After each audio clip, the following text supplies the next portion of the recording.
inseguro frente a la votación, porque esta puede ser una de las razones. Desconfía de los candidatos que se están presentando. Puede ser. Siguiente, por favor. Esta es una definición que luego vamos a ampliar, pero que tiene que ver justamente con la indecisión. El 26% de los encuestados manifiesta estar indeciso. Y aquí sí es un golpe bien duro, que nunca ha sucedido en nuestro país. Mentira. 26% de indecisos supera al porcentaje de votación que tiene en ese momento quien está liderando las encuestas. No digan quién está liderando las encuestas para no hacer cherry, para no hacer propaganda, pero díganme ustedes con cuánto porcentaje lidera la persona que está en primer lugar según las encuestas. ¿Con cuánto? 12, 13%. Y la que viene, perdón, el que viene, 10, más o menos. 8. Bien. No llega al 26%. Es muy probable que ese número no baje.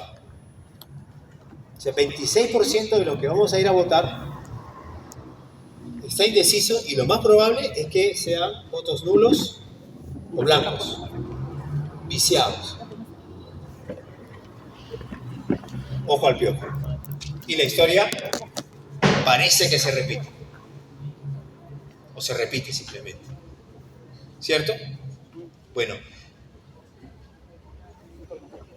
Y lo decimos así con total normalidad.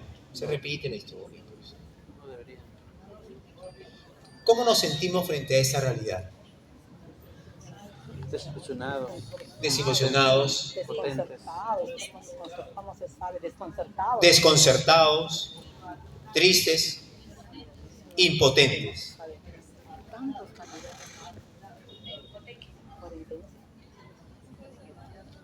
Desencantados. Esa es la desilusión política a la que hago relación en esta diapositiva. La siguiente, por favor. Solo para cerrar, lo paso rapidito, desinformación. El 77% de la población expresa desconfianza en los organismos electorales, un problema que se agrava por la proliferación de noticias. Parece que la gente está muy confundida con la información que tiene, y eso empeora las cosas. Empeora las cosas. Porque si alguien quiere buscar los planes de gobierno, no sabe dónde buscarlo. ¿Dónde buscamos los planes de gobierno ahorita? ¿Dónde vamos? No sé, ¿dónde vamos a ir? Pero ya están los planes de gobierno. Y es bien curioso. Yo ayer estuve en una reunión en foro educativo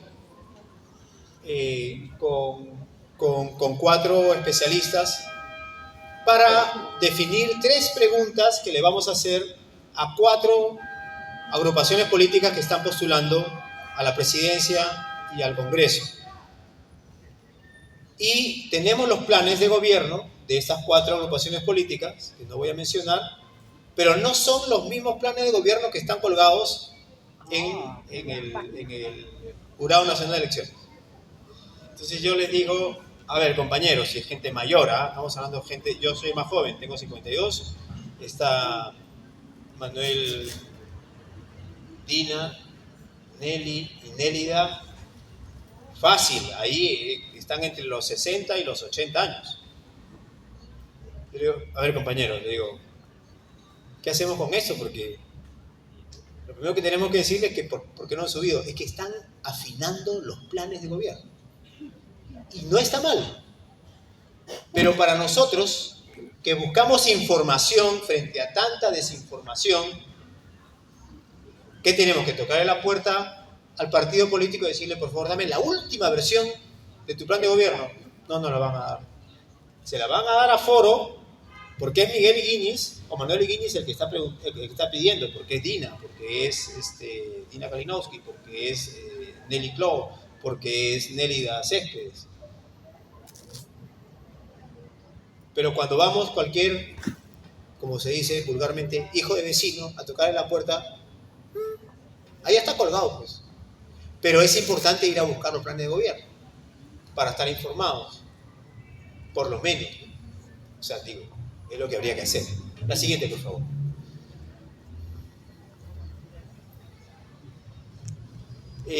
La siguiente, por favor. Y entonces, esa desconfianza, sin embargo, en medio de esa desconfianza, de esa desinformación, de esa desilusión política, también aparecen búsqueda de propuestas claras.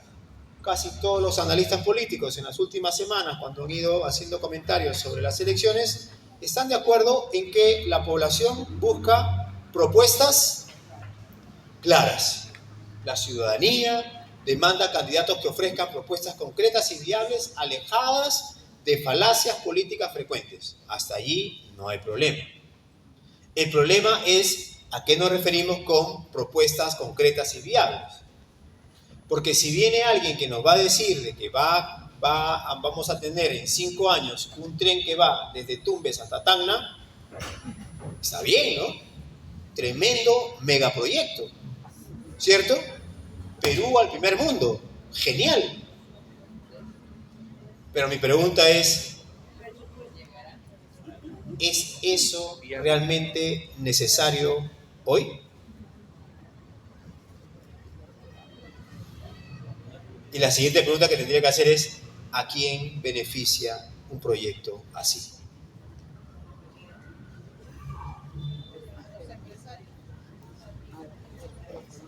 Porque viene el otro y nos va a decir, descendiente o hijo de la China, y nos va a decir que hay que hacer un mega, ¿cómo le llaman eso? Un megapuerto, no, ¿cómo le llaman esto? Esto del agua, una mega hidroeléctrica en la Amazonía. Vamos a cortar las aguas que vienen del río Guayaga y vamos a hacer una mega hidroeléctrica para beneficiar a las poblaciones que están cerca y además para vender energía a Bolivia y Chile que lo necesitan.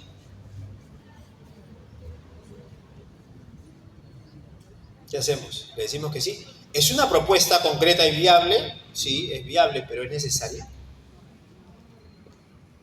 Entonces, no necesariamente nosotros estamos buscando propuestas solamente claras, estamos buscando propuestas que tengan sentido, que sean significativas en relación a las necesidades reales de la población, de los territorios. Porque una cosa es pensar en un tren de aquí a Chosica, ¿sí? Y otra cosa es pensar en que de aquí a Chosica, ¿sí?, están las poblaciones con más altos niveles de desnutrición en Lima. Una cosa es pensar en el tren eléctrico y otra cosa es pensar que desde Gamarra hasta Bayóvar están los números más altos de TBC. Y que los días miércoles que hay visita en el penal, cuidado con subir al tren eléctrico. Porque la gente que sale, luego termina. Porque en los penales hay TBC. No estoy acusando a nadie. Yo soy un agente pastoral de Castro Caso. Pero es una realidad. ¿Qué necesidad tenemos? ¿Esa o la del tren eléctrico? Los dos. Ya. ¿A qué le ponemos prioridad? Ahí es donde nosotros tenemos que poner los ojos. Sin embargo, aparece esto y esto es tendencioso. Hay que tener cuidado con lo que estamos nosotros escuchando. Sí es válido, pero no es todo. La siguiente, por favor.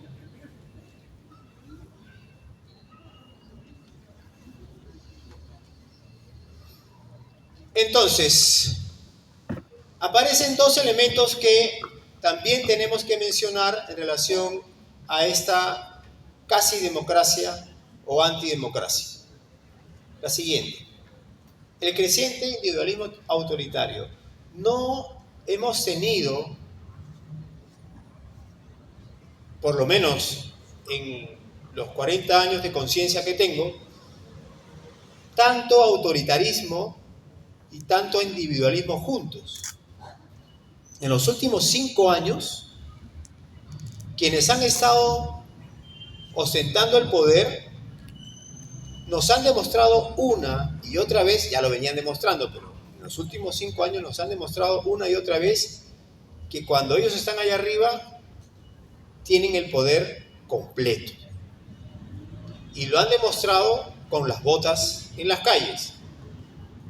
No les interesa si hay inseguridad, no les interesa si es que no. Importan otras cosas. Y hay que desviar las respuestas concretas a los problemas más serios que tiene el país. Y no es una corriente de estos últimos que están gobernando, sino es también la corriente de algunos que se están presentando. ¿Sí? De hecho, tratar de imponer un proyecto porque a mí me da la gana de imponerlo, porque así tiene que ser, porque así lo he pensado yo, de ese individualismo autoritario estamos hablando. No valen más que los intereses personales por encima del colectivo.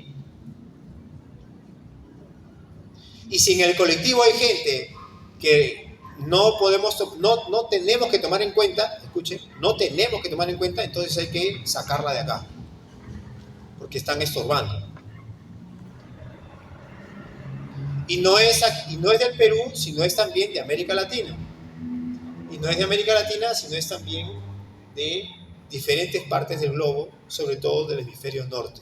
Está pasando en este momento en Estados Unidos, está pasando efectivamente en Bélgica, está pasando en Holanda, está pasando en Francia, parece que va a pasar en España otra vez, ya está en Austria, ya está en Alemania, y son corrientes en donde los que tienen la razón son los que tienen la verdad, ni siquiera la razón, los que tienen la verdad en la mano son los que gobiernan, y el resto, terruco. Porque si estás en contra, a eso hay que tenerle cuidado. Porque ya sabemos del individualismo, somos así. Y nuestra vida completa es una lucha contra nuestro propio individualismo, nuestros propios egoísmos. Eso lo sabemos porque vivimos así toda la vida, eso es parte del ser humano. Pero cuando esto llega a cegar, entonces se hace autoritario. Y ojalá que no nos toque alguien que asuma la presidencia que esté con esto en la cabeza y en el corazón, porque no sé cómo va a ser. La siguiente, por favor. Entonces, creciente individualismo y el impacto en la participación electoral que nosotros tenemos tiene que ver con estas palabras que ustedes han mencionado sobre la desilusión y la desconfianza en el sistema democrático. Sin embargo, y el otro día yo escuchaba esta pregunta que me estremeció realmente, y que tiene que ver porque nos golpea. Hace un rato he usado la palabra padecer las elecciones, ¿cierto? Sí, lamentablemente, para la mayoría de peruanos y peruanas, padecemos la situación política, la padecemos, o sea, con pasividad aguantamos que nos golpeen y que mancillen nuestro derecho a vivir en paz y a vivir en un país libre. ¿Por qué? Porque tenemos impotencia. ¿Por qué? Porque no sabemos qué hacer, porque hay desilusión, porque hay desconfianza, porque hay desencanto. Y ese sentir, esas emociones calan muy hondo en nuestra participación ciudadana y quiebran, fragmentan lo que nosotros llamamos la ciudadanía que participa. Entonces la pregunta es, ¿qué hacer? Pues, ¿qué vamos a hacer? Está difícil, ¿no? Además, no es de ahora, ¿no? Mi papá dice, uy, eso viene de hace tiempo, hijo. Así va a ser siempre. Imagínate. Es feo. La verdad que es bien feo. Pero eso es lo que pasa. Sin embargo, la pregunta que yo planteo aquí, y la voy a leer completa, es más dura. Porque nos coloca en una situación más difícil. ¿Para qué votar si el sistema parece estar diseñado para favorecer intereses individuales en lugar del bien común? ¿No es acaso avalar esta situación de individualismo creciente o neofascismo?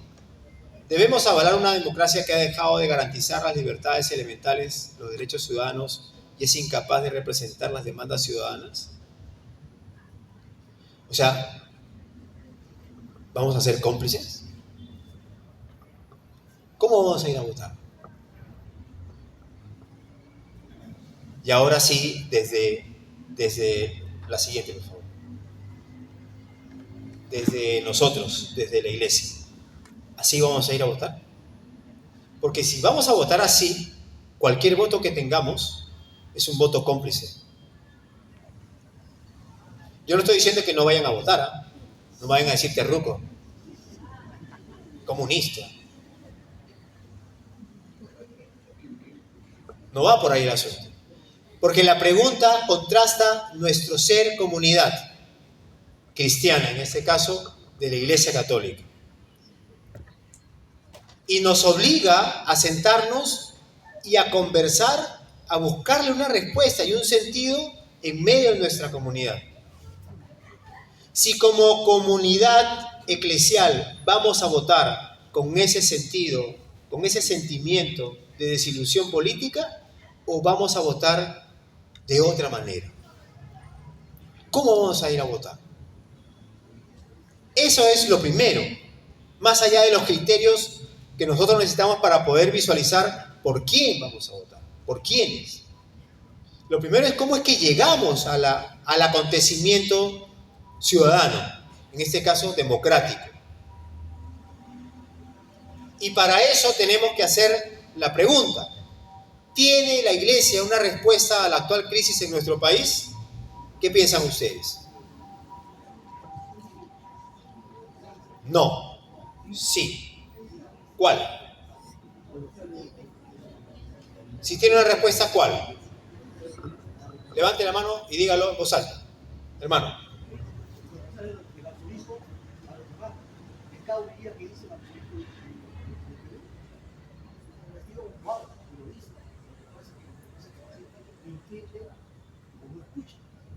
Ok. Hablar con la verdad es una manera que tiene la Iglesia de responder a la actual crisis que vivimos en el Perú. Genial. ¿Qué más?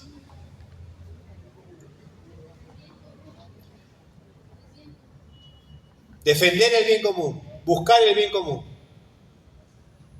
¿Qué más? No ser corrupto y denunciar cualquier tipo de corrupción que exista, así sea de 5 soles o de 2 soles en el mercado. Porque hay también, ¿no? En el mercado. Para tener su puestito, 2 solcitos para el vigilante, para que... ¿Perdón? En el peso. ¿Cuál hermano escuchó?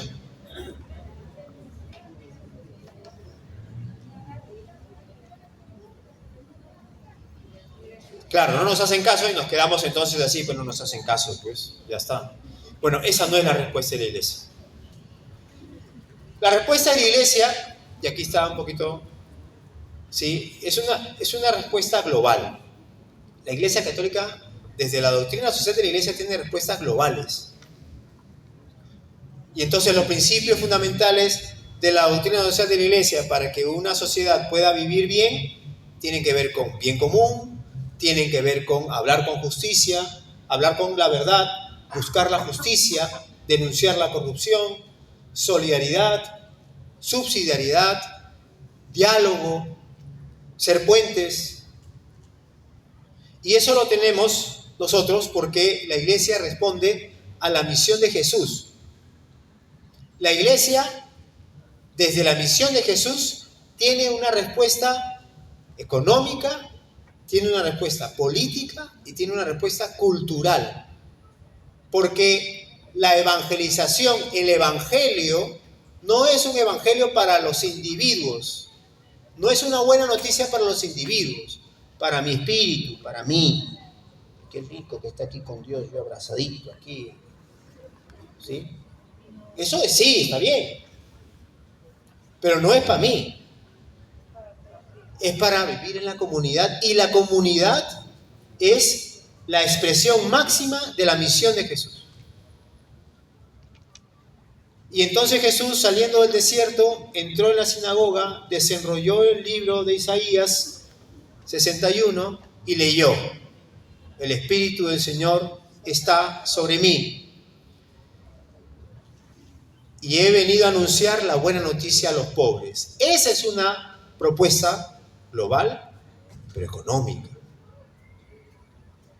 La centralidad de la fe en Jesús está en los pobres. Si ustedes van a Mateo 25, si ustedes van a todo el recorrido que hace cuando son las curaciones, todos son pobres, marginados. La buena noticia para los pobres es que vas a dejar de ser pobre. Si eso fuera solamente, sería como tibio, ¿no? Porque en el pensamiento del tiempo de Jesús, el ser pobre, el tener una situación anómala, es un castigo. Estos días los textos del Evangelio son espectaculares. Es más, el texto de hoy día es genial, porque el Evangelio de hoy día revela cómo es que el poder religioso, en alianza con el poder económico, empezaron a buscarle algo para poder matarlo, eliminarlo. Los herodianos, dice el texto del Evangelio de hoy. Los herodianos son los de Herodes, y Herodes es el poder económico. ¿Sí? Bueno, sin embargo, la iglesia no tiene una propuesta política, una propuesta económica concreta. Y entonces el Papa Francisco, recogiendo la experiencia de la doctrina social, del magisterio social de la iglesia, propone a expertos, laicos, economistas y empresarios que planteen propuestas concretas que tengan relación con una economía solidaria. Porque la propuesta económica de Jesús es la economía solidaria. No es ni siquiera que el pan te lo va a dar Dios y lo va a multiplicar. Si volvemos a leer el texto de la multiplicación de los panes, tenían 2 panes, 5 peces. ¿Y qué les dice Jesús? Denles ustedes de comer. No hace así. 50.000 cestas para 5.000 personas. No. La primera pregunta que hace es: ¿qué tienen? 2 panes, 5 peces. Encárguense ustedes, a mí no me piden esas vainas. Encárguense ustedes. Porque la responsabilidad de la economía, ¿dónde está? Es nuestra. Es nuestra. La primera tentación en el desierto, ¿se acuerdan cuál es? El hambre. Convierte la saciedad de la acumulación. El tentador le dice: si acumulas, se va tu hambre. Tranquilo, aquí tienes, tú puedes convertirlo. ¡Pling! ¿No? Y el pan se convierte, la piedra se convierte en pan. No va, la economía es un asunto nuestro. La siguiente, por favor. El Evangelio de Jesús tiene una dimensión política. Ya me van a decir: sí, pero la iglesia no es política. No, la iglesia no es política. ¿De la política partidaria? No es. No, de esa no, pero sí es política.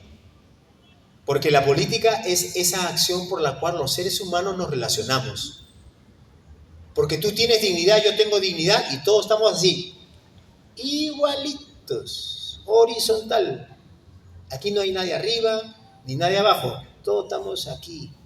Y lo llevó a lo más alto de la montaña, donde había un cetro, y lo hizo sentar y le dijo: si tú te rindes a mis pies, todo esto será tuyo, tú serás el rey.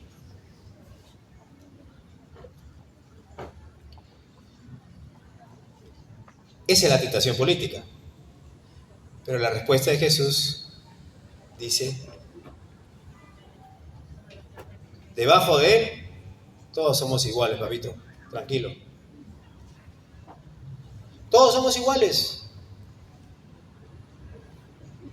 Hay diferentes ministerios, sí. El ministerio sacerdotal, el ministerio episcopal, el ministerio diaconal, el ministerio del lector, el ministerio de la comunión, el ministerio... Ya hay ministerios. Hay carismas también, porque unos tienen predicación, ¿sí? Otros tienen de lectura, otros tienen multiplicidad y diversidad de carismas. Pero delante, frente allá, igualito. No hay que porque yo soy ministro A, entonces voy a estar más arriba que tú cuando llegue arriba. Nanay, nanay. Por ahí no va el asunto. El Evangelio tiene una propuesta política. Entonces la madre le dijo a Jesús, cuando estés allá arriba, lo pones uno a tu izquierda y el otro a tu derecha. Exacto, más corrupto no podía haberlo. Y él les dice, Eso no me compete. No me compete a mí. 1, 2, van a tener que pasar por sangre. Ya verán ellos que va. ¿A dónde van? ¿Sí? Porque Judas tiene la misma reacción que tiene Pedro frente a Jesús. Negarlo. Los dos lo niegan, ¿o no? ¿Y la respuesta de Pedro cuál es? ¿Y Judas no se arrepiente? Sí se arrepiente.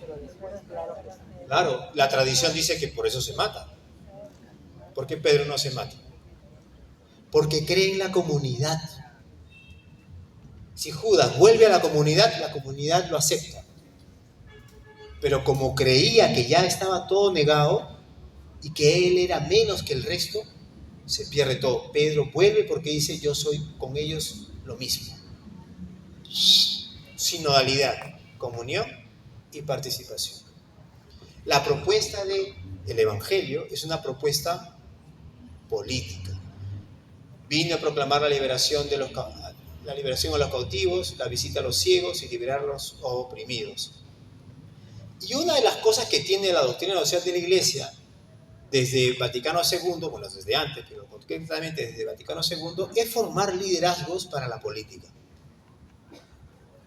Y esa es una misión nuestra como Iglesia Católica. Tenemos que formar cuadros, no para hacer un partido, sino para que estén en la participación política partidaria. Y para que estén en la participación en los procesos y mecanismos de participación.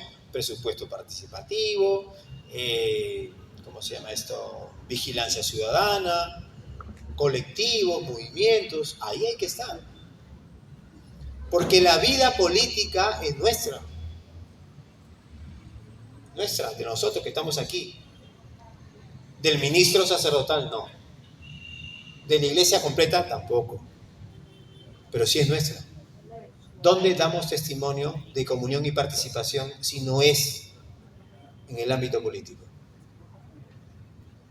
Una de las cosas que a mí más me raya es que cuando decimos que no hay jóvenes que se quieran comprometer es porque no nos ven, pues. La vida allá afuera está más dura. ¿Para qué me voy a quedar acá?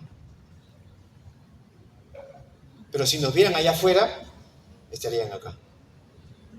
Por eso es que Francisco decía, salgan, iglesia en salida, vayan, estén donde tienen que estar, hagan lío. La siguiente, para cerrar esta parte. Y la dimensión cultural que tiene que ver con la dimensión religiosa, el mismo texto de Lucas 4, 16, 18, la última parte donde dice, y vino a proclamar el año, y he venido a proclamar el año de gracia del Señor. Año de gracia que tiene que ver con la celebración, tiene que ver con la liturgia. Aquí ahorita todos los de liturgia van a decir, liturgia. Porque la celebración del año de gracia se hace porque todo lo anterior se ha cumplido. Es decir, se han liberado a los cautivos políticos, los que están ahí porque han sido marginados, y los pobres tienen buenas noticias. Si esos dos no se cumplen, entonces no hay año de gracia del Señor. Es decir, que si celebramos el jubileo 2025 es porque hoy vivimos la buena noticia a los pobres y la liberación a los cautivos. No existe religiosidad, religión, fe, si es que no hay conciencia de lo que sucede. Si no soy consciente de lo que sucede en la realidad, no hay manifestación religiosa, celebración. ¿De qué voy a celebrar? La religiosidad de Jesús es responsable. Y lo llevó a lo alto del templo y le dijo: aviéntate a ver si un ángel, tus ángeles te van a rescatar. Si Jesús se avienta, se muere. Porque los ángeles no están para eso. Y en segundo lugar, porque si yo tomo mis decisiones, yo soy responsable de mi vida. Y lo que le responde Jesús es: no tientes al Señor tu Dios. Yo soy responsable de lo que hago, no Él. Él no va a venir a sacarme de Él. No le chantes a Él cosas que no le corresponden. Yo soy responsable. Esa fe responsable es la propuesta de la misión, es la propuesta de la misión de Jesús que nosotros vivimos y que consideramos como celebración encarnada. Nuestras celebraciones tienen que ser encarnadas. En ella nos identificamos con gratuidad y con gratitud. Entonces, ¿tenemos un esbozo de respuesta frente a esta realidad? Sí. Tenemos que la Iglesia tiene una respuesta global. Lo que acabo de decir son respuestas globales y algunos elementos de la realidad más reciente que están sucediendo en la Iglesia y que nos están generando respuestas concretas en lo económico, respuestas concretas en lo político y respuestas concretas en lo cultural, en lo religioso. De hecho, el año pasado en el jubileo, como en el jubileo del 2000, también colocamos la exigencia de perdonar las deudas a los países. El año pasado fue con menos fuerza porque el Papa Francisco estaba ahí empujando eso, pero se fue. Entonces los cambios dentro de la Iglesia también han hecho ralentizar, ¿no? Como que ponerlo como en stand-by un ratito, ¿no? Y eso no permitió de que tenga mucha fuerza. Y las cosas que pasaron en el mundo restaron a la noticia del jubileo de exigirle a los países la reducción de la deuda a los países más empobrecidos. Pero esa es una realidad. Ahora, para cerrar esto y nos vamos al descanso. El Evangelio de Jesús es una respuesta para el hombre y para todo el hombre. Para todos los hombres y mujeres y para todo el hombre y la mujer, para toda la sociedad completa. No es a medias. Porque parte la historia en dos. Y entonces no es solo la salvación de almas, sino es la vivencia del reino aquí y ahora, en lo que se llama el ya, pero todavía no. Es una palabra difícil que se usa durante el Adviento. El reino se vive aquí y el reino se concretiza en la comunidad, donde Jesús vivió su propuesta económica, política y cultural religiosa. ¿Dónde lo hizo? En la comunidad. En la comunidad. Entonces, nuestra respuesta es ser comunidad y siendo comunidad ser signo de contradicción en medio de tanta desesperanza. Dice Santa Catalina de Siena: si somos lo que tenemos que ser, prenderemos fuego al mundo entero. Digo lo contrario, si no somos, padecemos las elecciones. Si son lo que tienen que ser, esas elecciones van a arder. Si somos comunidad consciente que celebra lo que está viviendo en este tiempo de crisis política, San Juan de Lurigancho enciende. Me quedo ahí y nos vamos 10 minutos. 10 minutos, gracias. Pueden aprovechar para que hagan uso de los servicios. ¿La situación o es para transformarla? Y lo pregunto porque pareciera que las cosas que hacemos en la iglesia, desde lo social, fueran solamente para mantener la situación. Es decir, que no nos cuestione, que no nos saque de la zona de confort, ¿sí? Que no nos saque del status quo, de esta situación en la que vivimos, ¿sí? Y que todo siga así igualito, así como si nada. Sin embargo, hacemos Cáritas, hacemos Dignidad Humana, hacemos Pastoral de Salud, hacemos Pastoral Carcelaria. Y déjeme decirle que justamente el Evangelio busca transformar la realidad. El otro día estuve el sábado con los agentes pastorales de los establecimientos penitenciarios de Ancón 1 y Ancón 2. Yo les decía algo que es sumamente importante en la pastoral carcelaria, la prevención. En realidad la pastoral carcelaria no solamente trabaja con los que están con los internos, con los privados de libertad, con los presos, sino también trabaja en la prevención. Porque si no trabajamos en la prevención, es como si dijéramos, vamos a atender a los presos y qué bueno que siempre hayan presos. Entonces, si no hay presos, entonces nos vamos a quedar sin chamba. Entonces, ¿a quién vamos a evangelizar si no hay presos? ¿A quién vamos a llevar nuestra solidaridad si no hay pobres? ¿A quién le voy a llevar la pastoral de salud si no hay enfermos? No, tienen que haber enfermos, y tienen que haber pobres, y tienen que haber presos. Eso es una cosa así como sádica, ¿no? Pero no se dice. Conscientemente no se dice, pero parece que estuviera presente. Miren, cuando al joven rico Jesús le propone, ¿qué le propone? Vende todo lo que tienes y luego dásela a los ricos. A los pobres, están atentos. Eso es lo que le dicen a la gente que está en las zonas, en la Amazonía y en la zona andina, ¿no? Vende todo lo que tienes y dáselo a los ricos para que lo exploten. Paréntesis. No, vende todo lo que tienes y dáselo a los pobres. ¿Cuál es la respuesta del joven rico? Se fue triste. Se fue triste. ¿Por qué se fue triste? Porque era demasiado rico, pues. Porque no quería. Era demasiado rico. Porque era un egoísta. Tenía mucho.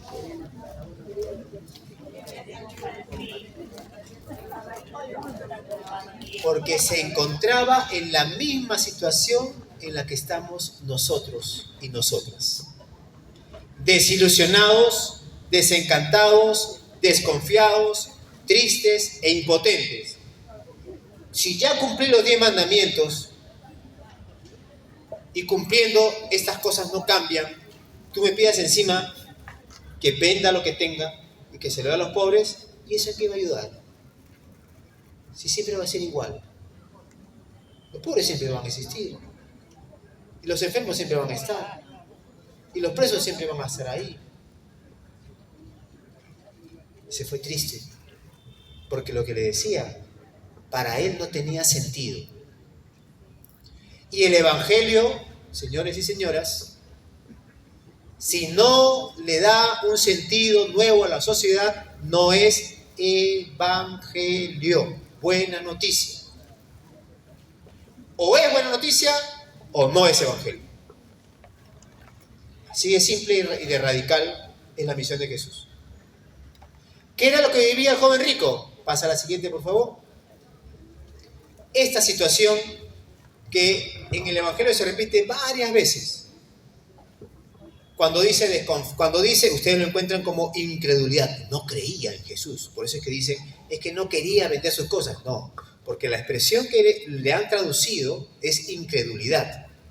Como si no creyera en Jesús. No, es que no creía ni siquiera en Jesús. No creía en nadie. No había manera de creer viendo lo que estaba viendo.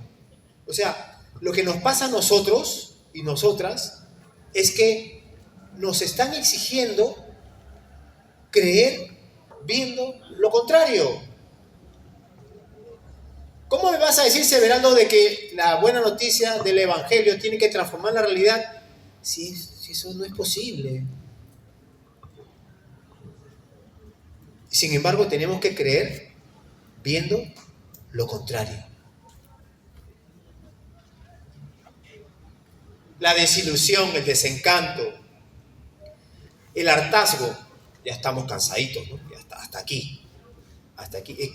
Hay tanto callo en el oído que ya cuando escuchamos las noticias y seguimos comiendo. Porque somos así de sádicos y cínicos, ¿no? Vamos a la pollería y ¿qué hay en la televisión? Noticias. Al mediodía vamos al menú y ¿qué hay? Noticias. Para escuchar lo mismo, seguimos comiendo. Qué rica. Pásame la crema. Pásame el lacecito.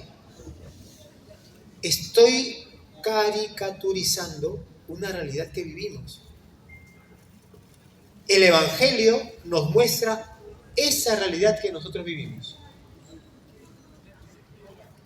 Y es generalizado, pero pensemos solamente en la política. Desconfianza, miedo, incredulidad, desencanto, hartazgo, aceptación negativa que ahoga a la ciudadanía, la vida. De estos tres textos, el que más me gusta a mí es el último, en el que Jesús dice, les tocamos la flauta y no bailaron. Entonamos cantos de duelo y no hicieron duelo. ¿Qué quieren? ¿Qué quieren? O sea, ¿qué hago para que te despiertes? ¿Cuándo vas a despertar? Porque hasta ahora, nanay. El que padece, ¿sí? Es un pasivo. Y los pasivos normalmente están dormiditos, acostaditos. ¿Sí? Mi mamá en este momento no se puede mover por su propia cuenta, le cuesta muchísimo mover los brazos. Entonces está ahí, acostadita, y padece el movimiento de quienes estamos alrededor ayudándola. Lo padece. Pasiva. Que venga otro y lo haga. ¿Quién? No sé, pues alguien me trape. Esa es una realidad, que está en el Evangelio. Y frente a esa realidad Jesús tiene una respuesta, la siguiente. Una palabra rara, pero ustedes la deben haber escuchado varias veces, la parresía. Quienes estuvimos en la asamblea sinodal, hemos escuchado esa palabra creo que hasta 2 o 3 veces. ¿Sí? Pero esa parresía no es otra cosa que esperanza activa, libertad para hablar, lo que decía el hermano, valentía confiada, franqueza que nace del espíritu, valentía en la expresión de la verdad, es la respuesta crucial ante la desconfianza y el miedo que ahogan la vida, es la ciudadanía. Cree en el diálogo. ¿Por qué Jesús nos viene con esto? Porque cree en nosotros, sueña con nosotros. Dios, somos el sueño de Dios. Y si Dios cree en nosotros, ¿por qué yo no voy a creer en mí mismo? Porque no va a venir y va a poner su mano y va a transformar la realidad. No. Denles ustedes de comer. En tiempos de crisis democrática es fundamental promover el diálogo abierto y honesto que provoque y fomente el discernimiento comunitario, la participación activa y la corresponsabilidad entre los ciudadanos y las instituciones. Mamita, a ver, ¿qué comunidad eclesial se va a meter en este liazo durante estos... ¿Cuántos días falta para las elecciones? 80 días. 80 días, que no es poca cosa. Viene Semana Santa y ya tiene 10 menos.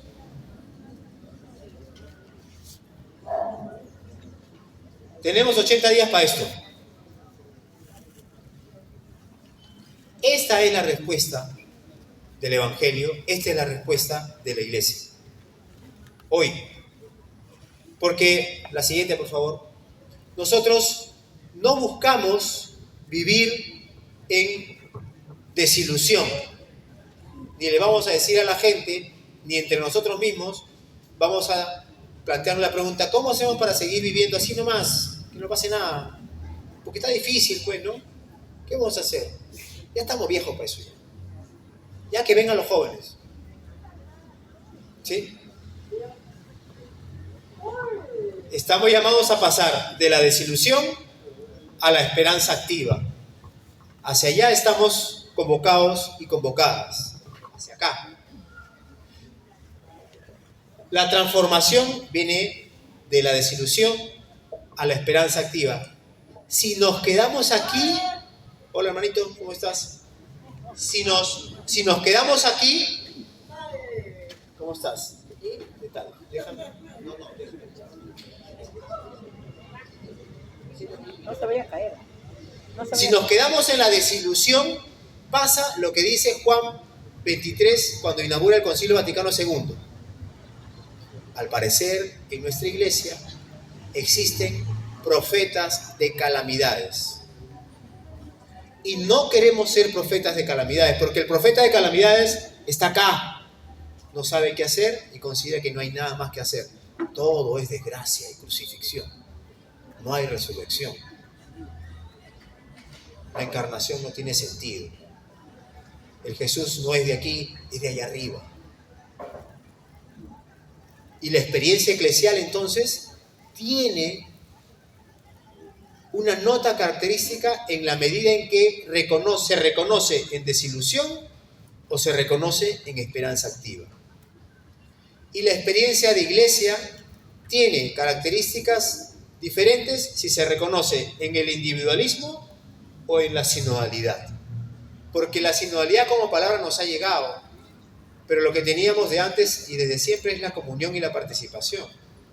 Y si somos comunión y participación en medio de una sociedad fragmentada como la nuestra, e insegura, y todos los demás apellidos que ustedes quieran ponerle, entonces somos signo de contradicción. Y si somos signo de contradicción, somos transformación. Y si somos transformación, somos evangelio. Sin embargo, en nuestras comunidades vivimos mezcladitos, ¿no?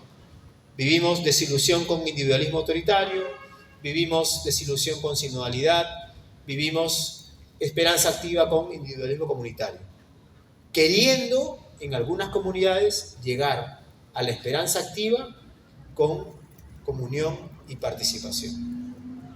No voy a entrar en los detalles porque ya el tiempo no me va a dar, pero aquí, en estas cosas chiquititas, que luego puede agrandar, está la descripción de qué características tiene una comunidad así. Vamos con esta nada más para poder mostrar. Dale clic. No quiere. La siguiente, por favor. Dale más. Dale siguiente. Dale más. Una más.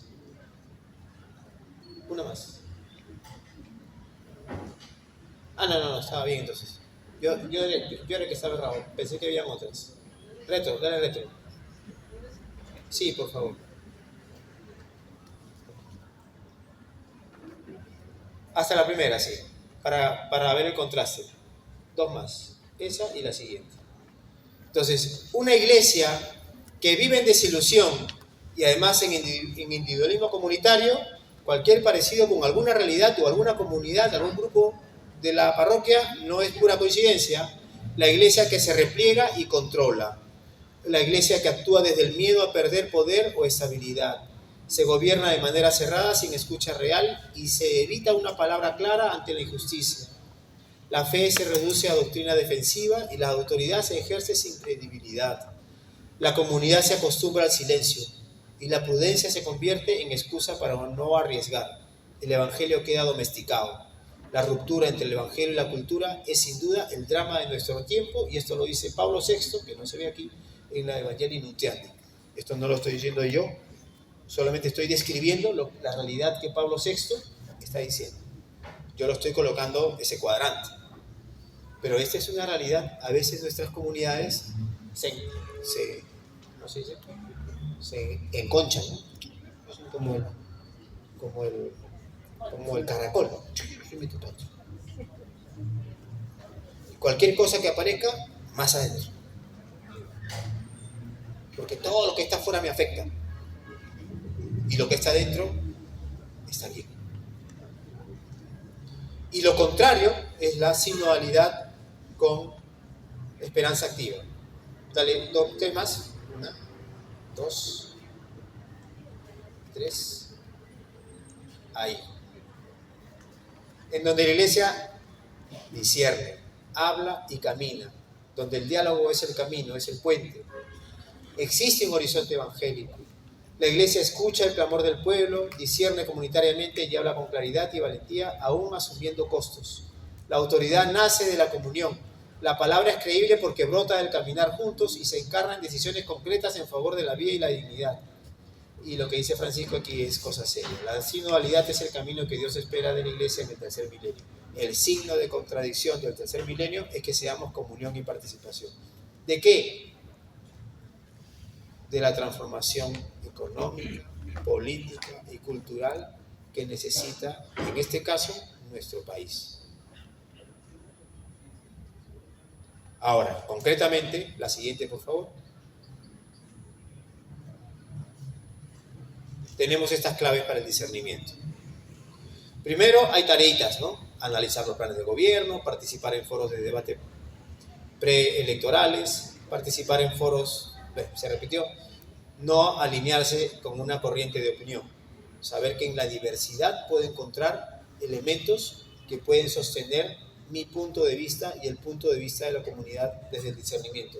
Dialogar y volver a dialogar y ser puente, como dice León XIV, somos puente. De lo que más padece en nuestro país es de puentes. El río Rima nomás, ahora que hay un par de puentes más, o 3 más, pero hasta hace 5 años había 4 y aún así faltan puentes. De esos puentes físicos son el reflejo de lo que pasa en nuestra sociedad. Puentes de diálogo.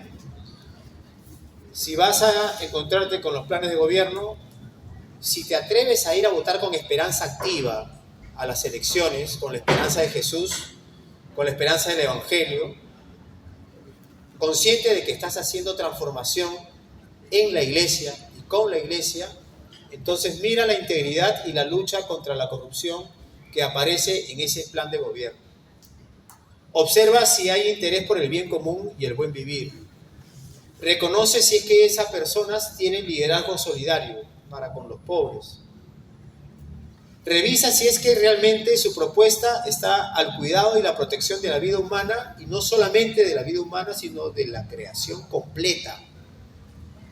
Sobre todo, si la Amazonía está en primer lugar, no porque sea nuestra, sino porque justamente convivimos con ella. Si ese plan está enfocado hacia el desarrollo humano integral, no solamente el económico, porque la macroeconomía en el Perú funciona de maravillas. La macroeconomía estamos pero arriba, pero el bolsillo no. ¿Sí? Y si las propuestas son pertinentes a las necesidades, es decir, si son realistas. Entonces, eso es lo que nos toca. No vayamos a votar si no tenemos esperanza activa. Si no hemos conversado en nuestras comunidades, por lo menos, cómo nos sentimos frente a esta situación y qué necesitamos para salir de ese sentir que nos agobia, para pasar de la desilusión a esa esperanza activa que nos invita el Evangelio, porque estamos invitados e invitadas a hacer Evangelio. Con esto me callo para hacer las preguntas y comentarios.